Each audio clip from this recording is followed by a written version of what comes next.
Il est 6h moins le quart.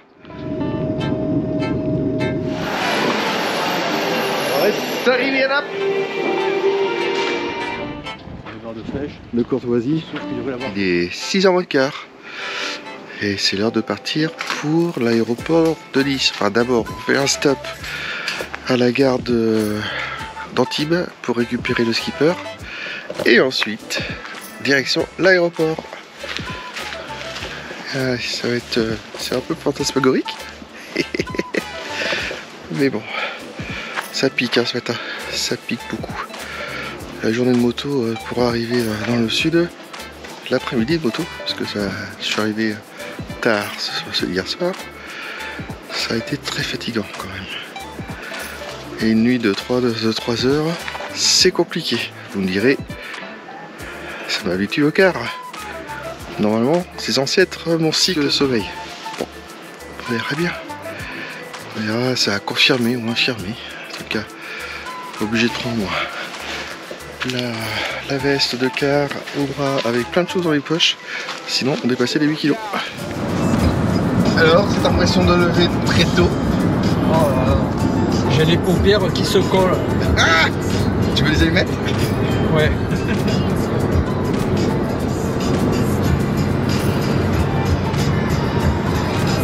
Lever de soleil. On va vers l'est. On va vers la lumière.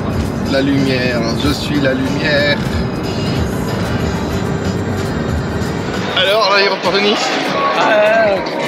C'est le foutoir. C'est le bazar. C'est le bazar. Il y a trop de monde.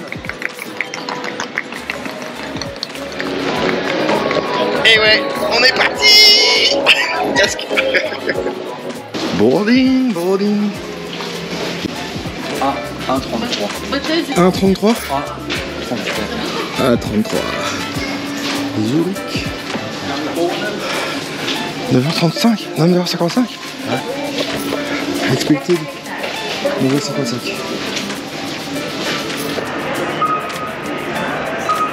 Nous sommes devant la porte d'embarquement pour Zurich. Avec c'est la route directe pour aller à Naples.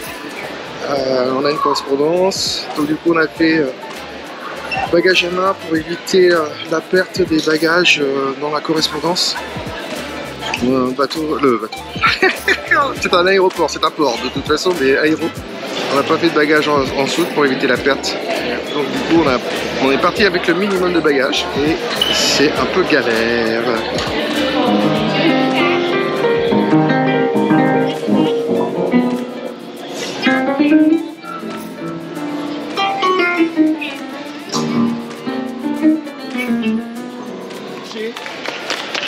On est pas. C'est pas du tout pianiste, moi je suis guitariste.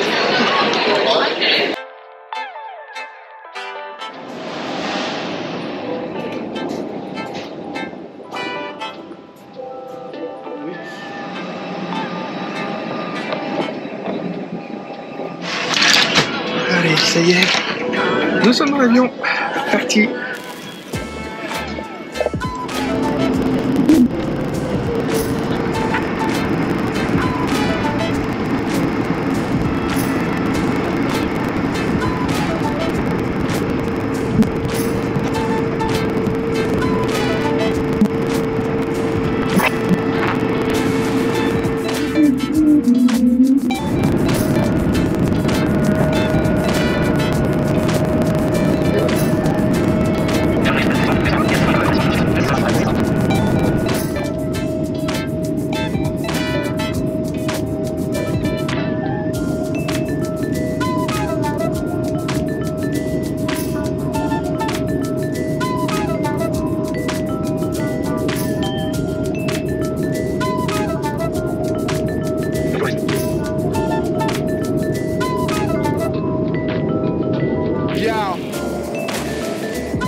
Alors, transfert gate à gauche.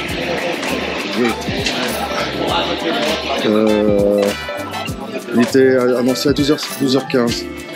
Go to gate. À 54, Gutenberg. À 56, 12h15. à 56. À 56, Napoli.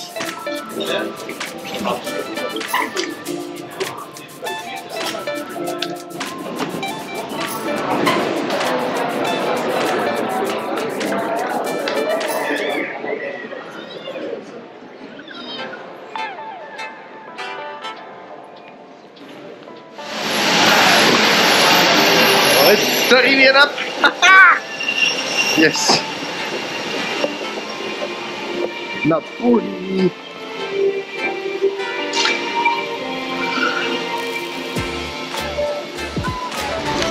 Ah, ça y est, on y est. Oh putain, gars, c'était pas facile là. C'est le bazar même. Hein.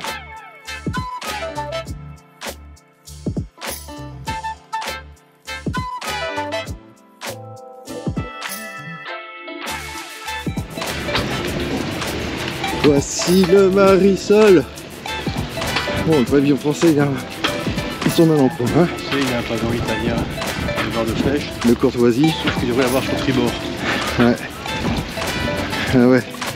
Pavillon français, voici le Marisol. Ouh. What did you? Allez, sacrément sale. Hein. Oh aïe aïe. Boum des cracras. On va marcher à 4 nœuds. Hein.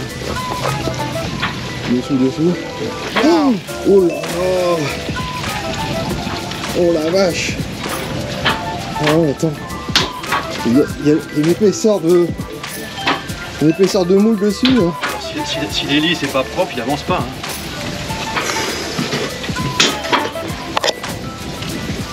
Bon, allez. On va déjà monter dessus. Journée compliquée. On est parti, on s'est levé à 5h30. Partir à 6h. À 6h, direction Nice, enfin Antibes, pour récupérer Jean-Marie, notre skipper. Tout se passe bien dans le meilleur des mondes. On arrive à 8h30 à l'aéroport de Nice pour prendre le vol. Tout se passe bien, l'embarquement nickel. Jean-Yves commence à presque perdu sa carte d'identité à l'aéroport. On la retrouve. Et l'avion part avec une demi-heure de retard. Et non pas avec une destination de Naples, mais Zurich, qui comme chacun sait, est la route la plus directe pour se rendre à Naples depuis Toulon. Enfin hier. On arrive à 11h à Zurich. Départ, correspondance qui s'est plutôt pas mal passé, et puis qu'il y a eu une demi-heure de retard aussi sur le transfert. On récupère l'avion à une heure. On décolle. On arrive à Naples à 3h. Là, on prend le premier taxi dans la file d'attente qui nous demande l'adresse et qui nous fait une facture en fonction de l'adresse. Ici, c'est un port privé avec des grosses unités. Et donc, il nous a pris pour des Américains et fait une facture à la hauteur. Soit. Bon. On avait déjà d'autres problèmes, notamment le problème de la réception de notre livraison, puisque le contact qu'on avait n'était plus valide. Donc le numéro de téléphone de contact pour la livraison n'était plus bon, et l'adresse n'était pas exactement l'adresse de la marina, puisqu'on n'a pas réussi à la saisir au niveau du site web. Bref.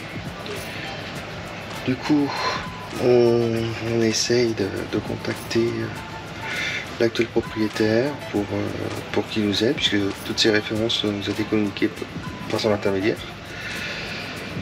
Et impossible de les avoir, on se parle à travers des messageries interposées. Moi j'ai des problèmes de ligne, que c'est fait m'a planté sur ce truc là, et du coup très compliqué de communiquer. Heureusement j'arrive à un abonnement européen et international, donc on peut échanger les données, on peut appeler, et au final on a réussi à aller à la capitainerie pour qu'on leur dise qu'on partait demain avec le bateau, et que 2 on se présentait, et que 3 s'ils pouvaient nous filer un coup de main sur ce truc là. Entre temps on arrive à voir le propriétaire et sa femme Marisol, qui parle parfaitement italien, et donc du coup les affaires s'est arrangées. Les 2 personnes natives, c'est beaucoup plus simple que quand vous ne parlez pas la langue du pays. Au final on arrive à faire corriger le tir par le propriétaire, qui contacte le vendeur, tout un micmac, et au final on a été livré ce soir à 19h. On a pu récupérer les affaires. Entre temps, assez tardivement, on a commencé à faire le check du bateau. Beaucoup de choses à dire. Pas des grosses choses sur l'appareillage du bateau en tant que tel, mais plutôt l'entretien qui est assez symptomatique. Demain, on devrait prendre le bateau pour quitter Naples pour se rendre sur Hyères. Donc là, on va faire une route sans arrêt. 4 jours, navigation tourière, probablement partiellement moteur, il y a beaucoup de vent de face, on verra bien, on va s'adapter, c'est le principal. Si on peut faire un maximum de voile, moi je préférerais. Le moteur c'est toujours un peu difficile, déjà on consomme le gasoil, 2 c'est pas les navigations les plus agréables. Nous verrons bien. Beaucoup de choses à redire, des petits et des détails, c'est ça le problème, c'est des détails, mais à force d'accumulation, on s'attendait pas à ça, et surtout que le propriétaire nous a vendu le bateau comme étant parfaitement neuf. Votre qui avait 2 ans de plus que ce bateau-ci était bien mieux entretenu. C'est à la fois déceptif et ça fait mal au cœur de voir le prix de ces bijoux et de voir comment les gens, les propriétaires, entretiennent leur bateau.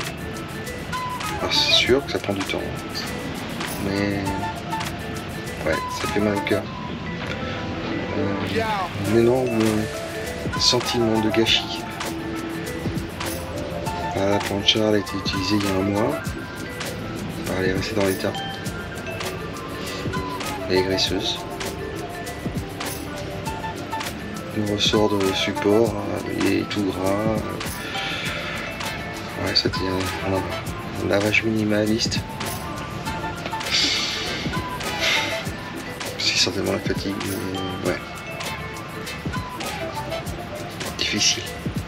Vraiment difficile. On a la limite d'être dégoûté. On avait vu son plus grand frère, la 755, entretenu par un Norvégien, qui était magnifique, quasiment état neuf, mais avec de l'âge, avec 10 ans, mais dans un état exceptionnel. On avait flashé dessus, mais trop cher, financièrement pas réalisable. Et c'est vrai que depuis, il n'y a pas à dire. Les bateaux entretenus par des Français, c'est déceptif. Les bateaux que l'on a visités en tout cas et qui étaient propriétaires français, c'est toujours été à la hauteur de la réputation des Français, quoi. C'est malheureux à dire, mais il y a toujours l'exception à la règle. Il y a toujours des exceptions. Mais là, franchement, ce soir, je suis dégoûté. Je suis deg.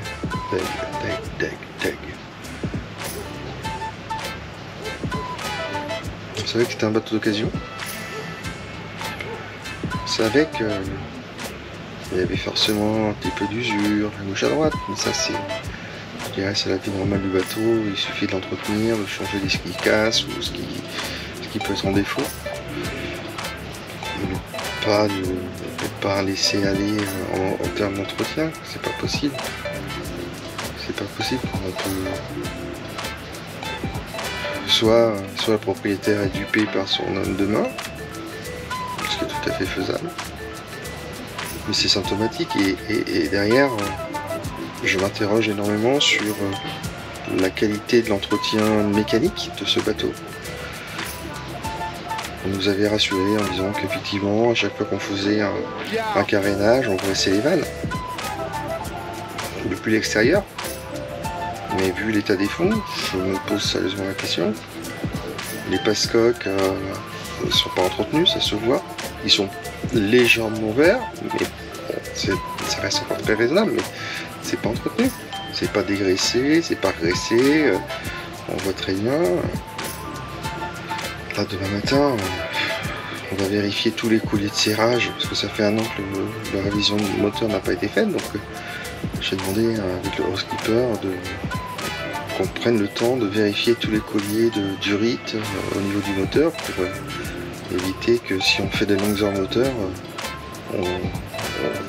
les durites sautent de leurs emplacements et qu'on se retrouve soit avec de l'eau plein d'eau dans les fonds, soit qu'on se retrouve avec de l'huile ou que sais-je. Donc demain il va y avoir 1 heure de serrage de collier, mais pour y accéder il faut vider tout le bazar qui sont dans les coffres. Il y a 2 grands coffres techniques, mais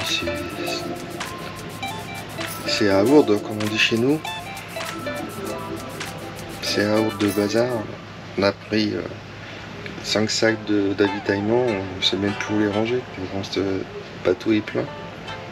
Il y a une amie skippeuse qui me disait que plus le bateau était grand, plus on en mettait et moins on avait de place. Mais ça semble s'avérer.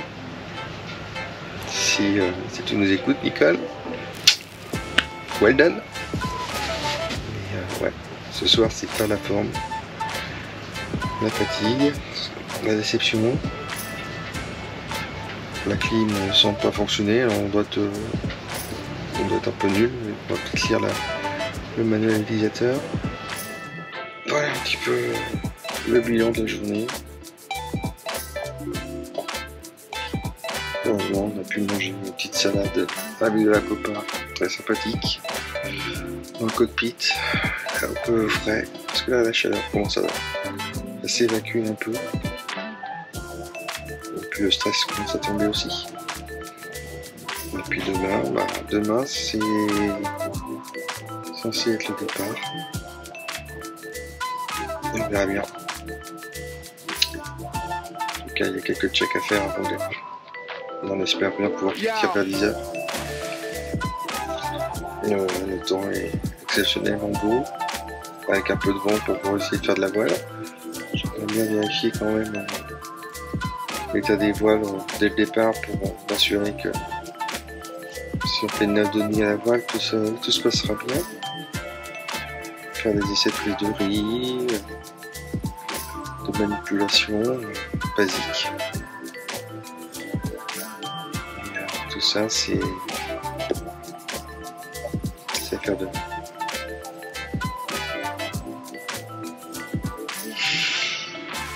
Ouais, côté entretien, je pensais à cette barre en inox là, de maintien du bibini. L'aluminium est oxydé, les peintures s'écaillent. Il y a eu une espèce de traitement un peu à l'arrache, un peu mal fait, d'une peinture à la main, et bon, ça cloque. Ça cloque, donc il n'y a pas eu de traitement anti-rouille dessus, sur l'allure, anti-corrosion. Ça n'a pas été traité sérieusement. C'est toujours dit qu'on ne peut pas faire l'expertise, à mon avis, avant la mi-septembre. Il y a tellement de choses sur le bateau qu'on n'accède pas à tout ce qu'on voudrait accéder. Les fonds sont vissés, Donc on sait pas ce qu'il y a. Enfin, une partie des fonds sont vissés, donc on sait pas ce qu'il y a dessous. Il y a une espèce de ventouse. Ça colle pas. Ou alors ça colle quand ça veut. Et encore. Mais on nous jure par la main sur le cœur que ça fonctionne parfaitement. C'est amusant. Donc on prend des photos. Je pense à ma chérie ce soir. À sa déception. Je peux même pas partager ce moment-là avec elle parce que j'ai pas de réseau. Ça fait chier. Mais si c'est faire. On se reverra.